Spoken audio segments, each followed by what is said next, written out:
Ľudská vynaliezavosť nepozná hraníc a svet spoznal ďalšie dno. Toto bude narýchlo, ale nedalo mi. Hobby motocrossing. 11 miliónov z vás mi poslalo toto video. A musíme si odpovedať na pár otázok. Prvá, kde majú títo ľudia rodičov? Aj keď na tom asi úplne nezáleží, pretože dôvod zavrhnutia týchto detí je očividný. V druhom rade, na ktorý minďar sú im okuliare? Na ochranu pred čím? Pred neexistujúcimi motorkami? Alebo aby im nevyletela muška do oka? Pretože potom nebudú vidieť, pred koľkými ľuďmi sú za kokos. Mimochodom, dúfam ti je jasné, že toľkoto ľudí sa neprišlo pozrieť na bandu schizofrenikov. Podľa mňa ide o klasické motokrosové preteky a títo pacienti sú len organizátorov úžasný nápad na program. Najviac ale cením tohto týpka. Jeho výraz a záujem o tento cirkus sa pretavil do pozerania výsledkov v športe. Ďalšia vec. Hudba vo videu tomu dáva aspoň nejaký energický nádych.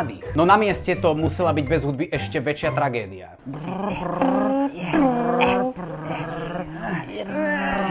Samozrejme nechýbal ani rozhovor s víťazom. Bol by som veľmi zvedavý, čo sa tam ľudia dozvedeli. Ten, kto si myslí, že je to jednoduché, nech si to skúsi bez motorky. Chcela by som poďakovať môjmu psychológovi, lebo keby nezlyhal, tak tu dnes nestojím a nezažijem túto skvelú atmosféru. Skvelá atmosféra, v ktorej tlieska presne 0 ľudí. Menej ľudí tlieskalo už len BTF-ku. Ale koho to zaujíma, keď je z toho tento perfektný drink? Najlepšia hobby mača, akú som pil.